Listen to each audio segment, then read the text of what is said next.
Tuloy na bukas ang bakbakan ni Pinoy boxer Yumir Marcial at Chodsak Sinam ng Thailand sa Ninoy Aquino Stadium ng Rizal Memorial Complex. Yan ang ulat ni Rafael Bandayrel.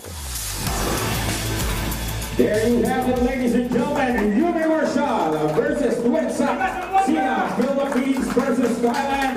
Tuloy na bukas ang bakbakan sa pagitan ni Pinoy boxer Yumir Marcial at Chodsak Sinam ng Thailand. Yan ay dahil parehong pasok sa 168-pound limit ng Super Bantamweight Division ang dalawang boksingero. Ngayong Biyernes ng umaga idinaos ang opisyal na weigh-ins ng laban sa Rizal Memorial Sports Complex sa Malate, Manila. Unang tumapak sa timbangan ang pambato ng Thailand.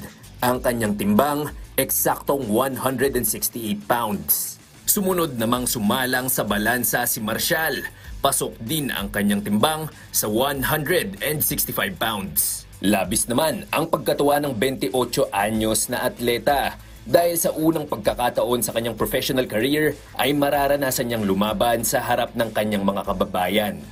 Matagal ko na to pinangarap na makalaban ako dito sa Pilipinas. Sabi ko kahit hindi nga main event, pero ito ngayon main event, and itong laban na to is part po to ng preparation ko for Olympics dahil after ko mag-qualify sa last year sa Asian Games, wala na po akong exposure, wala na po akong laban.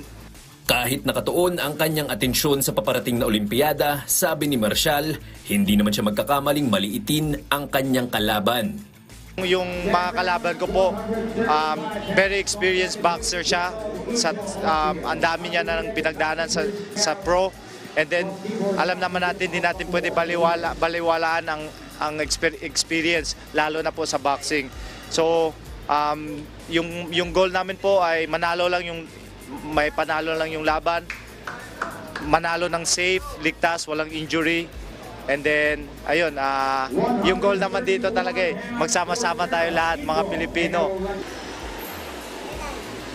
Puntirya ni Marcial ang ikalimang panalo sa kanyang karera bilang profesional na boksingero. Dito sa Ninoy Aquino Stadium ng Rizal Memorial Sports Complex sa lungsod ng Maynila, idaraos ang nasabing laban.